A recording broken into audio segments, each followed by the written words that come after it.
Hello, আমি বিনি। আগের দুটি ভিডিওতে আমি তো আপনাদের সাথে শেয়ার করেই নিয়েছিলাম এই গোপাল ঠাকুরটি আমার বাড়িতে কি করতে এসেছে। হ্যাঁ, অঙ্গরাগ বা কালার করার জন্য। তখন হয়তো আমি ভেবেছিলাম আমার স্টুডেন্ট এটি প্রজেক্টের জন্য আমাকে তৈরি করতে দিয়ে গেছে, কিন্তু তৈরি করার পর যখন ওর হাতে এটি দিয়েছি তখন জিজ্ঞাসা করাতে জানেন ও উত্তরটি কি দিয়েছিল?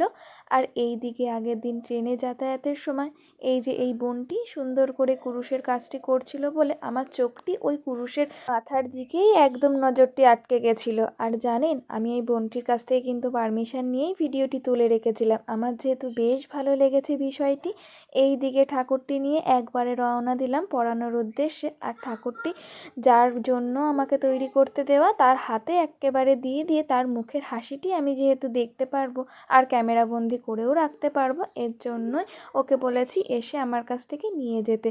আর জানেন ও কী জন্যই ঠাকুরটি আমাকে তৈরি করতে দিয়েছে? ও নাকি এই নিজের হাতে তৈরি করা ঠাকুরটি আমার কাছ থেকে রং করে নিয়ে নিজে ভক্তি ভরে পুজো দেবে। এই কথাটি শোনার পর আমার মন থেকে বিশ্বাস হলো, হ্যাঁ, যদি মন থেকে কিছু চাওয়া হয় নিজের ইচ্ছা থেকেই সেটি পাওয়া যায়। আর এই দিকে এদের কাণ্ডগুলো শুধু দেখুন। আজ ক্যামেরা অন বলে নয়, মাঝে মাঝেই ওরা আসার পথে ফুলগুলি যেই বাড়ির থেকে দেখতে পায় চেয়ে আমার জন্য উপহার নিয়ে আসে। আজকের জন্য এইটুকু। টাটা।